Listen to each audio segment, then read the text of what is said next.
Libro en la carta a los Colosenses, capítulo 3, versículos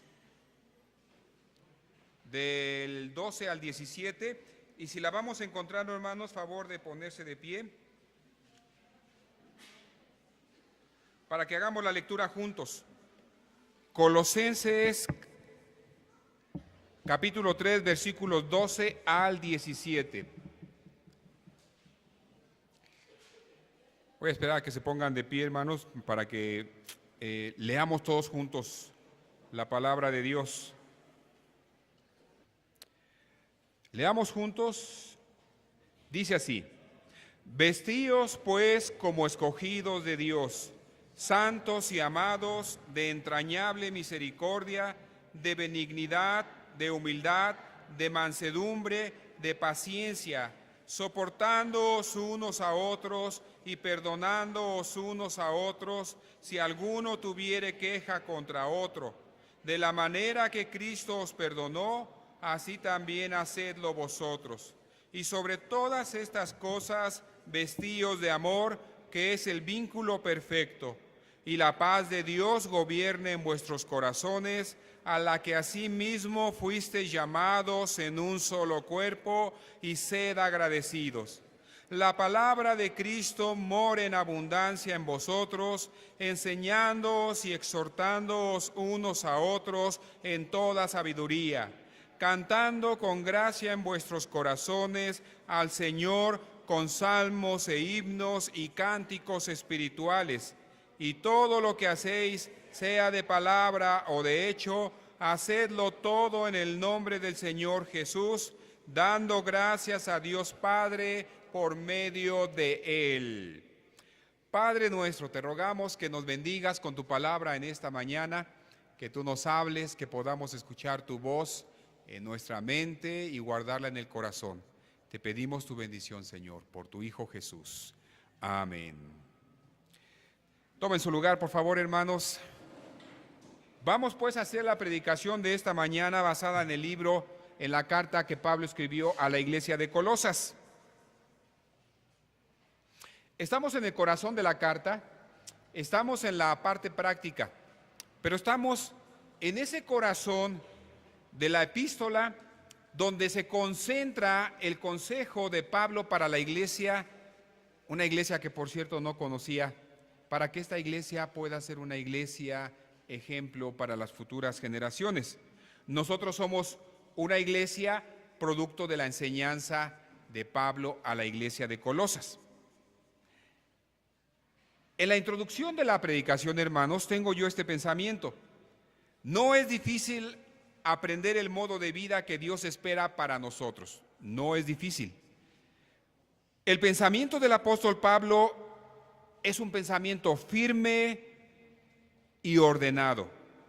Enseña con autoridad, pero también enseña con el ejemplo. Sus mandamientos son concretos, simples, fáciles de entender. ¿Cuál es la forma como Dios quiere que vivamos? El siguiente pasaje la describe. Miren lo que acabo de decir en la introducción. No es difícil aprender el modo de vivir que Dios quiere para nosotros. No es cuestión de estar investigando, indagando, imaginando. No es muy complicado entender el modo que Dios quiere que vivamos la vida como hijos de Él y como iglesia. No es complicado. Ahora, en cuanto al pensamiento de Pablo, yo escribí esto. Es un pensamiento firme y ordenado. No se anda por las ramas, no es confuso, va de paso en paso, marcando la línea, tirando la línea que Dios quiere que recorra la iglesia. Ahora, una vez que lo ha dado ese modelo, que Pablo ha dado el modelo de una manera firme, de una manera clara, ahora Pablo se dedica a vivir la vida para que su vida sea un ejemplo de cómo se debe hacer. Nosotros hemos tenido mucho miedo, todos nosotros, en ponernos como ejemplo, y nadie quiere ponerse de ejemplo, nadie. A veces decimos nosotros lo siguiente: Yo no puedo porque tengo pecado en mi vida. No puedo ser el ejemplo. Escojan a otro, busquen a alguien mejor que yo. Si esas son las circunstancias, hermanos, entonces ninguno de nosotros podría ser el líder. Nuestras iglesias andarían dando tumbos, perdidas, porque nadie se atreve a ser el ejemplo en la congregación. Ahora, ninguna persona es perfecta, el pastor no es perfecto, nuestros maestros no son perfectos, pero alguien tiene que ponerse al frente y decir: hermanos, así ha dicho Dios. Y con autoridad a la congregación decirle: hermanos, este es el modo como Dios quiere que la iglesia viva. En la iglesia en la que yo me convertí, hermanos, teníamos 4 ancianos, u obispos, o pastores, pero le llamábamos ancianos. Me parece que todos ellos no rebasaban en la edad de 30 años, eran ancianos jóvenes, de 24, de 27, tal vez de 30 años. Eran 4. Yo estuve en esa iglesia como 18 años y eran ancianos jovencitos, como les digo, y guiaban bien a la congregación. La iglesia estaba creciendo, creció mucho en los primeros años. Nuestra asistencia en escuela dominical probablemente era de unos 100 niños. Llegamos a tener incluso 100 niños en escuela dominical, un grupo numeroso de jóvenes, unos 40, 50 jóvenes, adultos, una iglesia que creció, que Dios bendijo. Pero hubo una falla. En el carácter de esos jóvenes empezaron a haber fallas morales. Y uno de ellos cayó y luego le siguió otro. Y hoy en día, después en la retrospectiva, nosotros podemos ver que los pastores fallaron en ser el ejemplo a la congregación, perdieron la autoridad y no pudieron más seguir siendo los pastores de la congregación. Finalmente la iglesia sobrevivió con un solo pastor. Todavía llegó a ser mi pastor el hermano Juan Bautista, se llama Juan, de apellido Bautista. La iglesia sobrevive. Nuestra iglesia se llama Filadelfia, está cumpliendo 40 años y nuestro pastor es Juan Bautista allá. La iglesia ahora es más pequeña, pero sobrevivió, porque este hermano que llegó un poco después de estos 4 pastores, llegó y tuvo el valor y la autoridad de decir: hermanos, la palabra de Dios dice así y así es como debemos guiarnos. Y ha permanecido otros 20 años el hermano en el pastorado. Debe haber hombres y mujeres que tengan el valor de levantarse y de decir: hermanos, no soy perfecto, pero Dios nos dejó en la Escritura la manera como debe comportarse la iglesia. Así que yo leo en la Escritura cómo debemos comportarnos. Yo mismo trato de ser el ejemplo, sin ser perfecto, y todos nosotros. Y la iglesia sobrevive. La iglesia ha sobrevivido así por siglos. En la pregunta de la introducción se nos cuestiona de la siguiente manera: ¿cuál es la forma como Dios quiere que vivamos? Y algunos levantan los hombros y dicen: pues no sé, sepa, quién sabe. No es esa una respuesta correcta. El pasaje que viene a continuación describe esa forma. Miren ustedes, en el desarrollo, el vestido, la convivencia, la unión, el medio, las prácticas, los motivos y el reconocimiento a Dios son descritos por el apóstol Pablo a la iglesia de Colosas. Miren, el vestido, no refiriéndonos a nuestra ropa, pero los cristianos visten de cierta manera, moralmente hablando. Convivimos de cierta manera, nos mantenemos unidos de cierta manera, nos desarrollamos en un medio, tenemos ciertas prácticas, hay motivos y hay maneras de reconocimiento. Todo eso va a ser descrito a continuación por el apóstol. Empecemos en el número 1 con la manera de vestir del nuevo creyente. Colosenses 3:12, nuestro primer versículo, dice: vestíos pues como escogidos de Dios, santos y amados, de entrañable misericordia, de benignidad, de humildad, de mansedumbre, de paciencia. Hay una manera de vestir para el creyente. Así como hay una manera para vestir aquí en el templo, hermanos, nosotros esperamos que el día domingo la congregación se presente al templo aseada.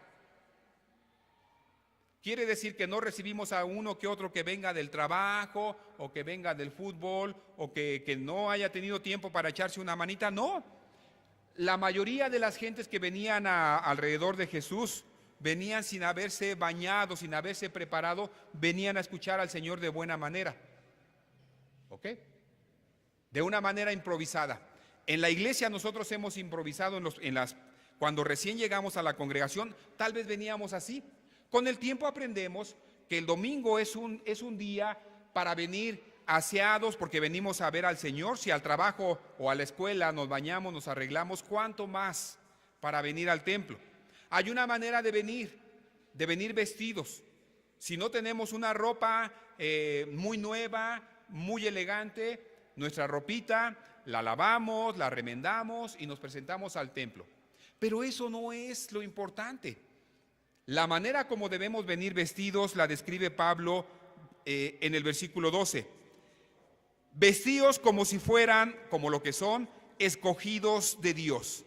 Cada uno de ustedes, los que están aquí, los que estamos aquí, Dios nos levantó, dice la Escritura en alguna parte, da la impresión, en muchas partes, de que lo menospreciado, lo vil, lo del muladar, lo que no tenía valor, Dios lo escogió, nos levantó de allí y nos puso aquí, en una iglesia. Vestidos pues como esos escogidos de Dios, como santos y amados, y luego dice de entrañable misericordia. Ya que Dios los escogió, ya que son santos, ya que son amados por Dios, vístanse de esta manera, de entrañable misericordia. Así que en el inciso A, la palabra que nos falta ahí, recuerden que tienen que llenar su boletín, es el vestido. El vestido del nuevo creyente debe ir acorde a lo que es. 2 puntos. Número 1, tu vestido debe ir acorde a tu santidad. Eres, en primer lugar, escogido por Dios para ser santo. Recuerden el versículo, hermanos. Recuerden el versículo. Mas vosotros sois linaje escogido, real sacerdocio, nación santa, pueblo adquirido por Dios, para que anunciéis las virtudes de aquel que os llamó de las tinieblas a su luz admirable. En la época en la que estamos viviendo, nosotros no clamamos, no presumimos de venir de una ascendencia especial, noble, de la realeza, no somos de linaje, nuestros apellidos nos denotan, venimos del pueblo, somos del pueblo, somos Sánchez, somos Pérez, somos Martínez, somos gente del pueblo. Y no obstante, dice Pedro que nosotros somos linaje escogido, real sacerdocio, nación santa. Si a los ojos del mundo nosotros, hermanos, a los ojos del mundo somos gente insignificante, no tenemos dinero, no tenemos realeza, no tenemos nobleza, a los ojos de Dios es todo lo contrario. Dice, ustedes son el linaje escogido de las, por decirlo de alguna manera, hermanos, de la verdadera Israel o de las verdaderas tribus de Israel. El verdadero Israel, la verdadera circuncisión somos nosotros. Somos un real sacerdocio. Hay en nuestra época actual, en muchas religiones están los sacerdotes, la realeza, los príncipes de la iglesia. Entre nosotros, hermanos, no hay tales, pero la Biblia dice que somos un real sacerdocio y un pueblo, una nación santa, pueblo adquirido por Dios. ¿Cuál es el propósito? Que estemos anunciando las virtudes de aquel que nos llamó de las tinieblas a su luz admirable. Este es un pasaje, hermanos, que yo he amado. Cómo me encanta el versículo, Primera de Pedro 2:9. que Dios nos llamó, nos escogió para anunciar las virtudes de Jesucristo, que nos llamó una vez.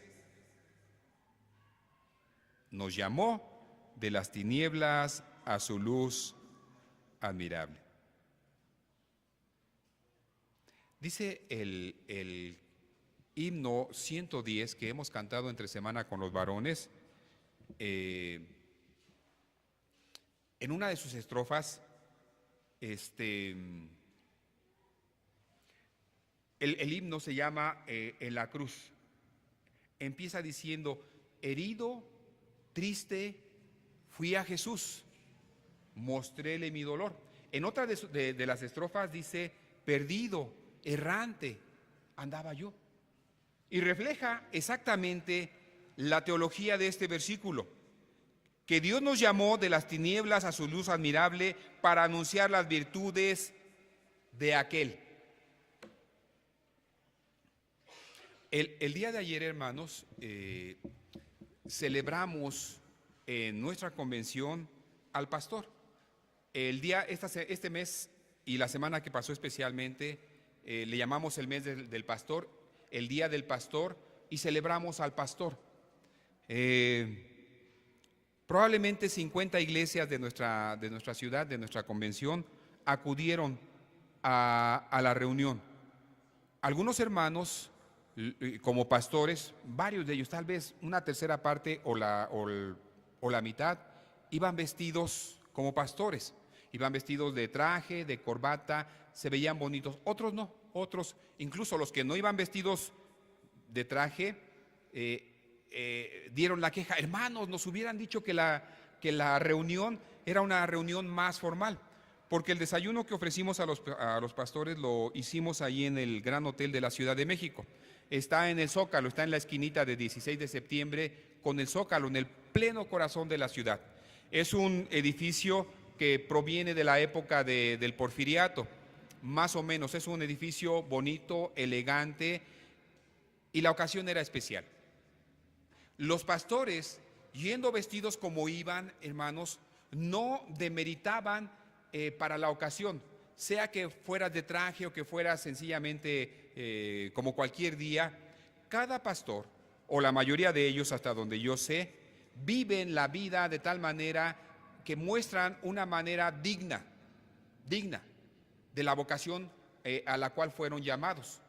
Anuncian las virtudes de aquel que los sacó de las tinieblas a su luz admirable, cada uno de ellos. Y ellos han sido puestos en sus congregaciones como el ejemplo a seguir. Les hemos dicho, hermanos, los mandamientos para los pastores no son superiores, no son más estrictos que para la congregación, son los mismos. La congregación debe comportarse y el pastor debe comportarse todos de la misma manera, solamente que Dios puso un modelo. Alguien tiene que empezar a modelar aquí, alguien de carne y hueso, y usualmente esos son nuestros pastores, nuestros maestros, porque son escogidos de Dios, porque deben vivir una vida santa, porque son amados de Dios. Y ese vestido, en el inciso B, este vestido al cual nos estamos refiriendo consiste de 5 partes. Entonces, inciso B, este vestido consiste en, primero, entrañable misericordia. ¿Cuántas veces he explicado esto aquí, hermanos? ¿Cuántas veces, hermanas, me han oído ustedes hablar de la manera como amas a tu pequeñito, a tu hijo? Tú que lo tuviste en tu vientre, en tus entrañas, ¿cómo lo amas? Los padres no podemos decir mucho eso, aunque sentimos el cariño por nuestros hijos, pero solamente la madre puede decir: te amo con amor entrañable. Los sentimientos, las emociones, hermanos, se desarrollan en la zona de nuestro vientre, de nuestra barriga. ¿Han oído el dicho aquel de que dice: sentí como maripositas en el estómago? Las emociones están ahí.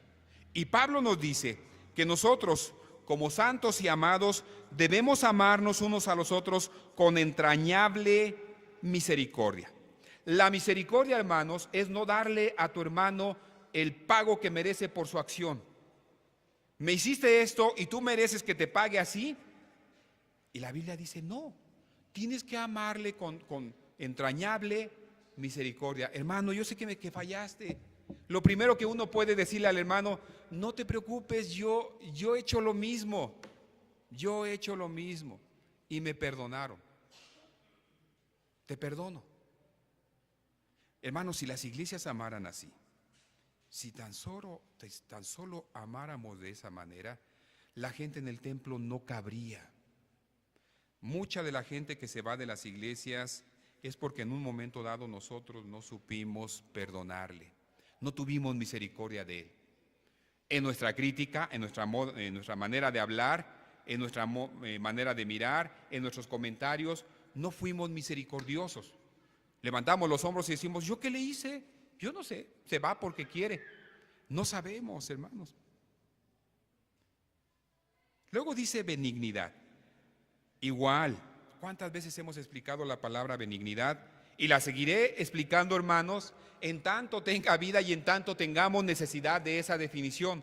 La benignidad habla de los buenos modales y la gente se ofende, la gente se va de la iglesia por nuestra falta de benignidad. Porque no tuvimos cuidado, porque le dejamos con la mano extendida, porque le contestamos de mala manera, porque fuimos groseros. Por falta de benignidad la gente se va, por falta de educación nuestra, por una mueca. No sé si tú has expresado de otra persona, me torció la boca, no sé qué le hice, pero me torció la boca, se da la vuelta y se fue. Si te han hecho eso a ti y estás aquí, has aguantado. Muchos no han aguantado esa grosería de parte tuya o mía, esa falta de benignidad, y se han ido. Y nuestro vestido consiste de eso, de entrañable misericordia y de benignidad. La tercera es humildad. El Señor Jesús decía, aprendan de mí. Aprended de mí que soy manso y ¿qué? Humilde de corazón. La humildad, hermanos, es la medida correcta que nosotros nos damos sabiendo que somos polvo o que somos lodo y que tenemos ya un piecito puesto en la sepultura y que somos nada. Una vez David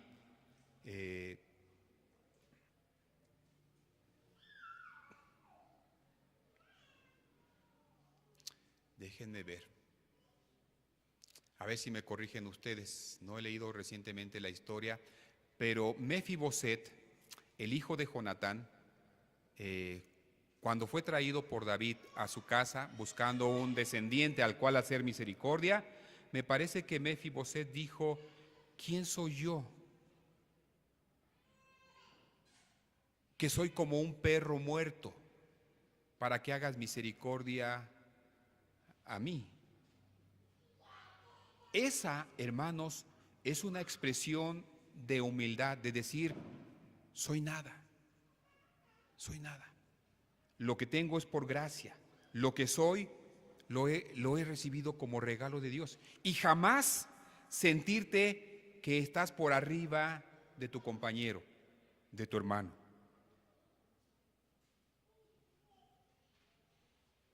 Una vez la hermana María me hizo a mí un cumplido, la hermana María de Jesús, cuando me dijo, hermano, yo sé que usted es un hombre temeroso de Dios, un pastor temeroso de Dios y un pastor humilde. Y ambos se los agradecí, pero me quedé mucho con lo de humilde, no sentirte más. A mí me agrada estar al nivel de los demás, no al nivel alto, sino al nivel bajo, decir, no, hermanos, no tengo nada de especial, no soy mayor que ustedes, lo que tengo, lo que Dios me lo ha dado. Y eso habla de nuestra humildad. Y hablando de la humildad, hermanos, necesitamos ser ejemplo. Y la mansedumbre. Hace rato que mencionaba al burrito, bueno, no lo mencioné, pero ahorita lo menciono. El burrito en el que entró Jesús a Jerusalén, que está, por cierto, profetizado en el libro de, ¿qué es? Zacarías, me parece, Zacarías 9:9, cuando dice, he aquí, tu rey viene manso y humilde, montado sobre un animalito de carga. El burrito es muy buena montura para nuestro Señor Jesucristo. El burrito es manso y es humilde. Se deja poner la montura. Cuando entró Jesús a Jerusalén, cuando prepararon al burrito, seguramente le pusieron un manto al burrito y entonces el Señor pudo montar en el burrito y entrar a Jerusalén. Y va muy ligada la humildad del burrito con la humildad de nuestro Señor Jesucristo. Y a veces nosotros en lugar de un burro quisiéramos un caballo, o en lugar de un caballo pues queremos un carruaje, o en lugar de un carruaje queremos un carro, en lugar de un carro una limusina, en lugar de la limusina queremos el avión. Y la humildad se va perdiendo, se va perdiendo. Y la humildad va ligada a la mansedumbre. La mansedumbre, hermanos, es la facultad que tiene el ser humano de dejarse moldear. Muy sencillo. Cuando hay alguien que nos está reprendiendo y te está señalando, hermano, quiero llamarte la atención porque hiciste esto y está incorrecto. Y de repente brincas y dices, no es cierto, ¿y por qué me tienes que estar tú diciendo no es cierto, la culpa la tuvo el otro? Cuando nuestra actitud debería ser esta, bien barnizada, bien pintada de mansedumbre. Hermano, gracias por llamarme la atención. Yo creo que necesitaba, Dios me está hablando a través de usted. Dios me está hablando. Y le agradezco, de veras le agradezco con la humildad el hecho de que me esté usted llamando la atención. Eso habla de nuestra mansedumbre. Y luego la paciencia, hermanos. Recuerden que estamos describiendo el vestido. ¿Cómo debemos presentarnos al templo? Aparte de que vienes con tu vestidito limpio, remendado, ¿cómo debes presentarte entre los hermanos? De entrañable misericordia, de benignidad, de humildad, de mansedumbre, pero de paciencia. Paciencia, que es la virtud que implica el saber esperar. Muchos de nosotros llegamos rayándonos, derrapándonos al templo. Algunos osan, se atreven a llegar tarde, a hacer esperar a los hermanos. Tenemos una costumbre aquí en la iglesia, hermanos, de empezar a las 10, 2-3 minutos antes, de no hacer esperar a los que ya hicieron el esfuerzo por estar aquí en la iglesia temprano. Pero ¿qué hay de nosotros, hermanos, si por alguna razón mi maestro, los hermanos, el pastor no pudo llegar a tiempo? Y entonces estamos con el piecito en el pie, con los dedos en la banca o en la mesa, a ver a qué horas, a ver a qué horas, a ver a qué horas, a ver a qué horas. No debemos hacer esperar a la congregación, pero si llegara a darse ese caso, hermanos, en todos nosotros debería haber la paciencia y decir, en años y años y años siempre empezamos a tiempo. Hoy no, por algo, tal vez algo extraordinario. El Señor lo sabe y pacientemente espero. Pacientemente esperé al Señor, usaba David esa frase con frecuencia. La paciencia. Ese es el vestido, hermanos. Hemos dicho, cuando te veas antes de salir de la casa, te das un vistazo al espejo y dices, qué guapo me veo hoy, qué guapa me veo hoy, qué arregladito voy. Te falta todavía hacer el otro chequeo. ¿Voy vestido de entrañable misericordia hoy? ¿Estoy dispuesto? ¿Voy vestido de benignidad, de buenos modales? ¿Llevo mi humildad puesta? ¿Cómo va mi humildad? ¿Ya me puse la mansedumbre? Y finalmente, ¿llevo la paciencia? Palomita, palomita, palomita, palomita, palomita. No, pues que sí, ahora sí. Agarro mi Biblia y me voy a la iglesia. Esa es la manera como el cristiano debe presentarse en el templo. Ese es su vestido. Número 2, la manera de convivir con otros creyentes. Colosenses 3:13, nuestro texto, veámoslo allí en el boletín en la Biblia, Colosenses 3:13. Soportándoos unos a otros y perdonándoos unos a otros, si alguno tuviera queja contra otro, de la manera que Cristo os perdonó, así también hacedlo vosotros. Ahora, en relación con los demás, el creyente debe vivir de esta forma. La palabrita que hay que poner es en la relación con los demás. El creyente debe vivir de la siguiente manera. Y 3 palabras son las que vienen a continuación: en tolerancia, en perdón y en imitación a Cristo.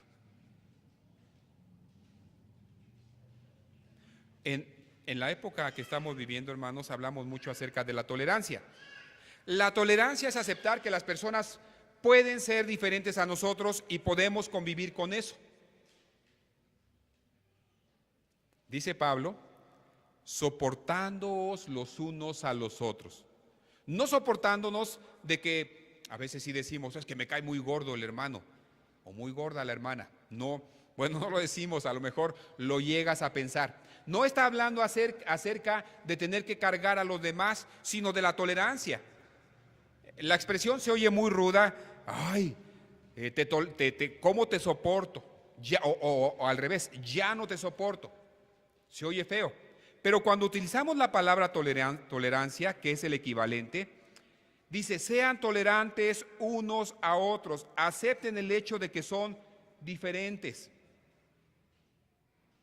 Cuando ves al hermano comer pura legumbre, pura verdura, pura verdura, pura verdura, y vas a su casa y te invita a verduritas y el hermano está bien delgadito y bien sano y se cuida porque... Y dices, ni modo, pues el hermano es así. Y en la tolerancia yo acepto que su dieta sea así. Y el que come pura verdurita y ve al otro hermano llenito, gordito, y como no, pues no sale de los taquitos y su dieta siempre es carnita y tortillitas y carbohidratos pero es así. Va a cosechar las consecuencias de sus hábitos, ciertamente, pero el que come verdura, para el Señor come. El que come los carbohidratos, para el Señor come, y ambos están en tolerancia, soportándose unos a otros.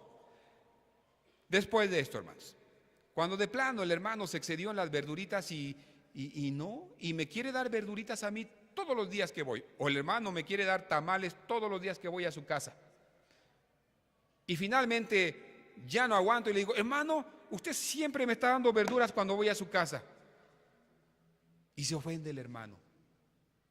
Y el hermano que come sus verduritas se sintió un poco, se ofendió, dice, pues uno diría, pues no lo vuelvo a invitar, para que se le quite, se le acabaron aquí las lechuguitas y las zanahorias y los rabanitos.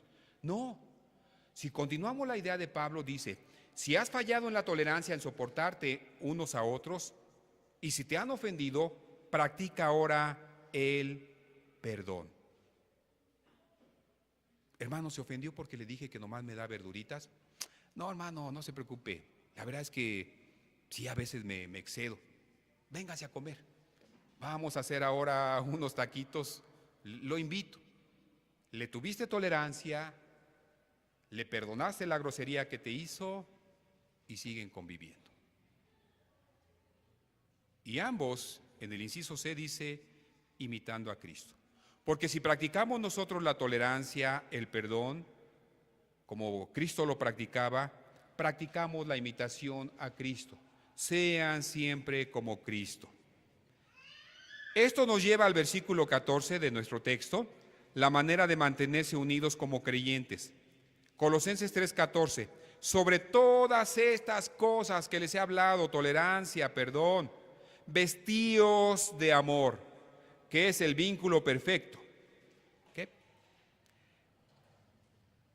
Yo puse aquí, hermanos, el traje de gala es, ¿qué? El amor, es lo que tenemos que... El amor es el pegamento que mantiene unidos a los miembros de la iglesia. Te echaste el vistazo en el espejo antes de salir. Vienes aseadito, bañadito, remendadito, planchadito, qué bien te ves. Y luego checaste las otras 5 cualidades, mi benignidad, mi paciencia, mi humildad, mi mansedumbre, etcétera. No, pues que sí. Pero ¿sabes qué? El traje de gala de todo cristiano es el amor. Cuando llegas a la congregación con una actitud de amor, de decir, voy a amar a mis semejantes, a mi iglesia, incluso a mi pastor, incluso a mi maestro, a los niños de mi vecino, voy a amar, vengo dispuesto a amar, vienes con ese traje de gala. No hay persona más elegante en la congregación que aquella persona que sabe amar a la congregación. Y cuando perdemos de la congregación alguna persona así, que ama, que se preocupa por la congregación, cuando la perdemos por alguna causa, digamos que fallece, Todo mundo llora, todo mundo va a echar de menos a la persona tan elegantemente vestida con el amor. Sobre todas estas cosas, vestíos de amor, que es el vínculo perfecto. Algunas traducciones, en lugar de usar vínculo, dicen que es el pegamento perfecto. Como la Biblia lo repite constantemente, en la iglesia escuchan las predicaciones muy similares, muy parecidas. Les digo por enésima vez hoy lo que les he dicho otras veces. La única manera como la iglesia va a sobrevivir y sobrevive y ha sobrevivido es si nosotros nos mantenemos unidos por el amor. Cuando no amamos, cuando la iglesia no ama, la iglesia está en peligro de desaparecer. Punto número 4, el estado natural en que los creyentes viven. El estado normal, lo que es natural, lo que es normal es la paz. Dice Colosenses 3:15, y la paz de Dios gobierne en vuestros corazones, a la que asimismo fuisteis llamados en un solo cuerpo. Punto y coma, añade como segunda idea, y sed agradecidos.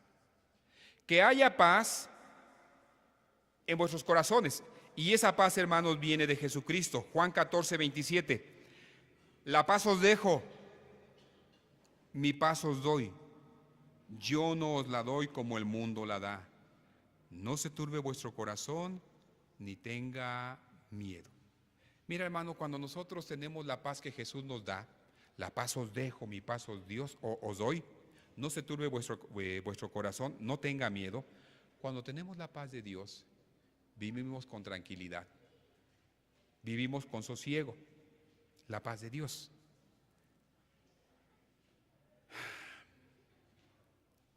Fuimos llamados a vivir en paz de una manera cotidiana. Quiero yo decirles esto, hermanos.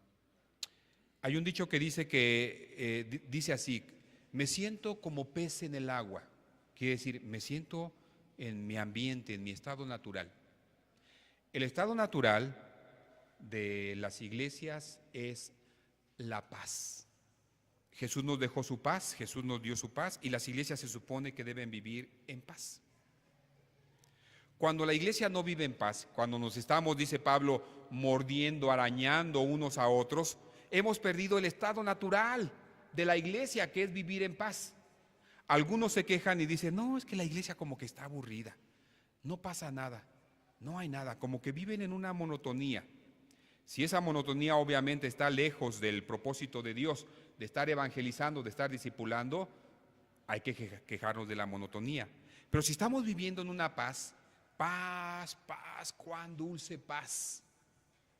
Es el estado natural de la congregación. Mientras vivamos en paz, hermanos, estemos, dice Colosenses, agradecidos. ¿Okay? La paz de Jesucristo debe gobernar en nuestros corazones. Corintios 2:13-11 dice, por lo demás, hermanos, tened gozo, perfeccionaos, consolaos, sed de un mismo sentir y vivid en paz. Y el Dios de paz y de amor estará con vosotros. Hay un mandamiento de Pablo para la iglesia, y es este: vivan en paz, no se estén peleando, no estén en guerra unos con otros, vivan en paz. La paz debe gobernar en nuestros corazones. Debes hacer cualquier cosa con tal de estar en paz aquí en la congregación. Oye, te pidieron dinero y no te lo han pagado, y ya el hermano vas y le cobras y le dices y no te ha pagado. Pablo nos recomienda incluso, dice, ¿por qué no sufres más bien la afrenta? ¿Por qué no aceptas el hecho de que el hermano ya no te va a pagar? No seas ocasión para que el hermano ya no venga a la congregación, porque cada ratito le estás cobrando, y aunque no te lo ha dicho, ya te dio a entender que pues no te puede pagar. Si depende de ustedes, vivan en paz, porque nosotros para esto fuimos llamados. Primera de Pedro 2:12, manteniendo buena vuestra manera de vivir entre los gentiles, para que en lo que murmuran de vosotros como malhechores, glorifiquen a Dios en el día de la visitación, al considerar vuestras buenas obras. Manteniendo buena vuestra manera de vivir entre los gentiles. ¿Cómo vives? Algunos dicen, hermanos, ustedes predican muy bonito, pero su vida allá afuera, les decía yo la semana pasada, dicen que son hijos de Dios, pero viven como si fueran hijos del diablo. ¡Ay! ¡Qué juicio más terrible!, ¿no? Que el mundo nos haga esa descripción. Pues ustedes dicen, pero la verdad es que nosotros vemos otra cosa. Manteniendo buena vuestra manera de vivir entre los gentiles, porque para esto nosotros fuimos llamados. Vamos a Colosenses 3:16. La palabra de Cristo, vamos ahora a la palabra, hermanos, me encanta este versículo. La palabra de Cristo more, ¿cómo? En abundancia en vosotros. Y estas son las prácticas: enseñándoos y exhortándoos unos a otros en toda sabiduría, cantando con gracia en vuestros corazones al Señor, con salmos e himnos y cánticos espirituales. Detengámonos en la primera parte. La palabra de Cristo more en abundancia en vosotros. ¿Qué es eso de que more en abundancia? Morar en abundancia quiere decir que viva en abundancia en ustedes la palabra. Que cuando tengan que expresarse, expresar ideas, expresar textos, lo hagan con esa habilidad de que han estado inmersos en la Escritura y tengan la abundancia. Hace rato les decía, hermanos, como dice la Biblia, no sé dónde dice. Bueno, ni tampoco me acuerdo bien cómo dice, pero yo sé que allí dice. Eso es terrible para nosotros decirlo. Yo les he dicho con frecuencia, hermanos, si no sabes cómo dice el versículo, mejor no digas el versículo. Si no te acuerdas dónde dice, pero te lo sabes, bueno, dilo y añade con humildad, no me acuerdo, hermanos, pero hay un versículo que dice así. Cuando no eres capaz ni de decir cómo dice el versículo, ni de la cita, la palabra de Dios no está morando en abundancia en ti. ¿Cómo logramos que la palabra de Dios more en abundancia en nosotros? Sumérgete en la Biblia, lee la Biblia, es el pan nuestro de cada día, la Biblia. Lee tu Biblia. Muchas naciones civilizadas a través de la historia adquirieron su civilización leyendo un libro, y ese libro fue la Biblia. Pueblos europeos, los mismos Estados Unidos, se formaron como nación leyendo la Biblia. A nosotros no nos fue tan bien. Nosotros cuando nacimos como nación no teníamos la Biblia, teníamos las supersticiones, las tradiciones de los católicos. Entonces, que la palabra de Dios more en abundancia en ustedes. Hay una queja entre nosotros, hermanos, que dicen, bueno, ¿para qué tanto discipulado?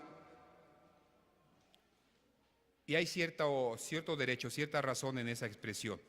Pero miren, primero digo esto: debemos enseñarnos y exhortarnos unos a otros, incluso discipularnos.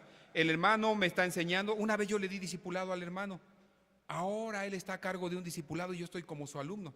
Una vez yo le exhorté y ahora él me exhorta. ¿Es eso antibíblico? No, es exactamente como la Biblia dice que en ocasiones él me enseña, en ocasiones yo le enseño. Él me exhorta, yo le exhorto.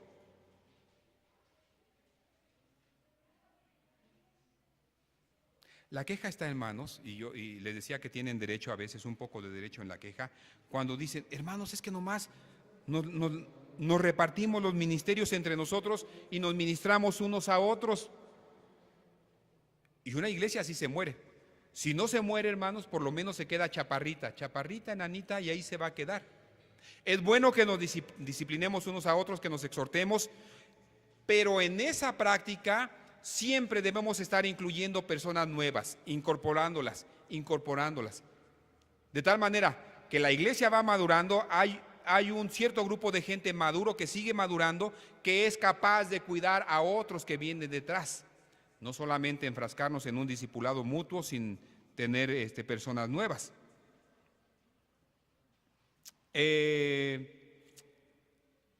Continúo. Cantando con gracia en vuestros corazones al Señor.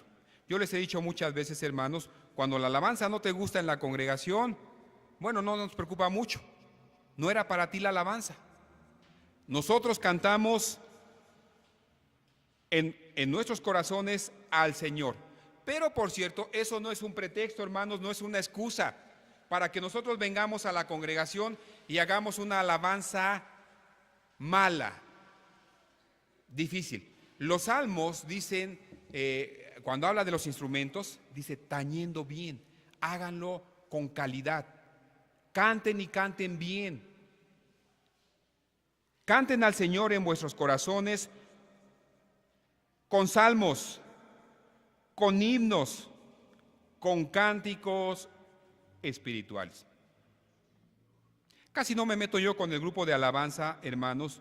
Cuando me llego a meter, es para hacerles un señalamiento acerca de lo que el canto dice, la doctrina, la teología. Cuando cantamos un canto y un canto que no es bíblico, definitivamente no bíblico, voy con los muchachos y les digo, ya nos metieron un gol hoy. ¿Por qué? Porque el canto no debimos haberlo cantado, ese canto. No es ni salmo, no es ni himno con teología bíblica que procede de 400, 500 años antes, que se ha ido formando a través de los siglos. No tiene pues salmos, himnos, no es un cántico espiritual y no debemos volver a cantarlo. Yo no sé qué porcentaje de los cantos que se cantan, que se oyen en el internet, en el radio, no sé cuántos de ellos, qué porcentaje, pero es un porcentaje alto, no son cantos bíblicos, no deberíamos cantarlos en la iglesia. Muchos son herejes, muchos son blasfemos, van en contra de lo que la Escritura enseña. Pero nosotros en la iglesia debemos cantar con gracia, desde nuestro corazón a nuestro Dios el Señor, con salmos, con himnos, con cánticos espirituales. Y ahora sí llegamos, no sé si ya se pasaron de ahí, vamos a completar en el boletín, si no lo han hecho, la palabra de Dios. La palabra de Dios está siempre presente y nos motiva a lo siguiente. Inciso A, a la enseñanza. Inciso B, a la exhortación. Inciso C, a cantos. Segunda de Pedro 1:19 dice así: tenemos también la palabra profética más segura, la cual hacéis bien en estar atentos como una antorcha que alumbra en lugar oscuro, hasta que el día esclarezca y el lucero de la mañana salga en vuestros corazones. Tomé el versículo de la predicación pasada y lo inserté nuevamente porque la idea de Pablo permanece, que la palabra de Dios alumbre como una antorcha en lugar oscuro, hasta que el día esclarezca y el lucero de la mañana salga en vuestros corazones. ¿Cuándo va a ser eso, hermanos? Cuando hayamos llegado al cielo. Mientras tanto,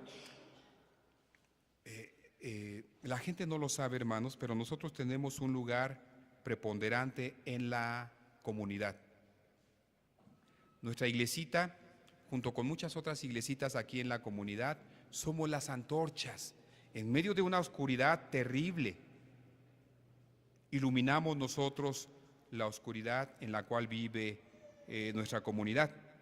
Y esperamos que un día la noche pase, hasta que el día esclarezca, hasta que el lucero de la mañana salga en los corazones de cada uno de nosotros. Voy a terminar, hermanos, con el punto número 4, el motivo de las acciones del creyente. Se me pasaba a decir hace ratito la frase del versículo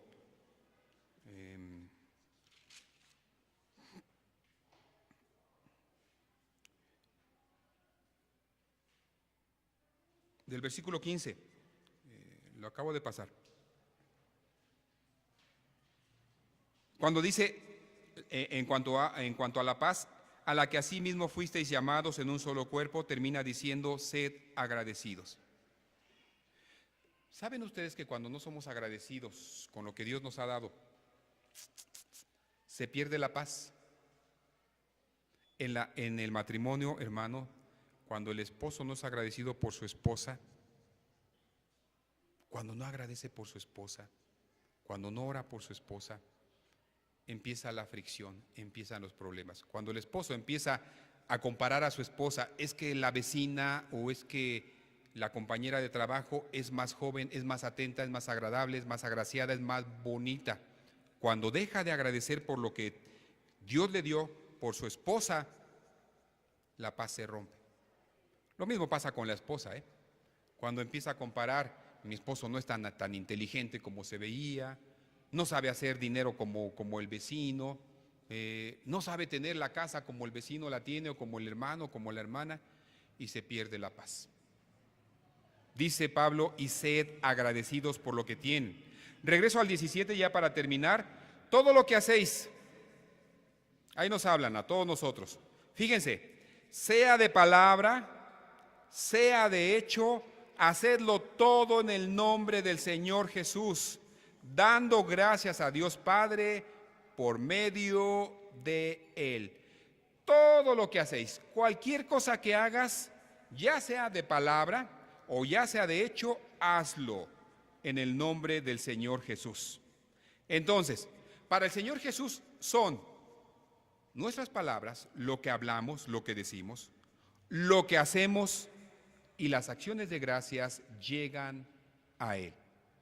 Romanos 14:6. El que hace caso del día, bueno, lo hace para el Señor. El que no hace caso del día, para el Señor no lo hace. El que come, para el Señor come, porque da gracias a Dios. Y el que no come, para el Señor no come, y también da gracias a Dios. Así que lo que hablamos y hacemos va acompañado siempre de agradecimiento. Hermano, no te quejes demasiado. La vida es tan corta, la vida es tan pequeña, y si te la vives tú quejándote de por qué la gente no es igual que tú, la vida se te va a ir en eso. Dios te hizo diferente. Ocurre mucho en los matrimonios. Te quejas tú de los cuñados, es decir, de los hermanos de tu esposo o de tu esposa.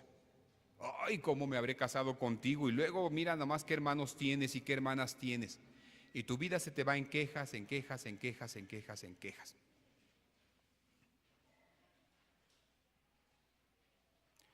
Si Dios te permitió tener una esposa y Dios te añadió la bendición de tus cuñados y de tus cuñadas, dice la Escritura, sé agradecido con lo que tienes. Incluso aunque enviudaras, pues se te va tu esposo, se te va tu esposa, pero tus cuñados o tu suegra se quedan. Lo que hablamos, lo que hacemos va acompañado de agradecimiento. Concluyamos, Dios espera de nosotros una vida que le agrade y le honre. Somos hijos de luz, como hijos de luz debemos vivir. Si teníamos alguna duda de la manera de vivir que Dios quiere para nosotros o de nosotros, Pablo se encarga de disiparlas todas. Hermano, es que no sé cómo me debo comportar. Muy sencillo, Colosenses 3, ¿de dónde a dónde? Del 12 al 17 te dice cómo debes comportarte. Amén. Y bueno, yo los hice practicar hoy también esa virtud que vimos hoy llamada paciencia. Gracias por aguantar la predicación, hermanos, con toda la paciencia que Dios les ha dado. Vamos a ponernos de pie, vamos a orar.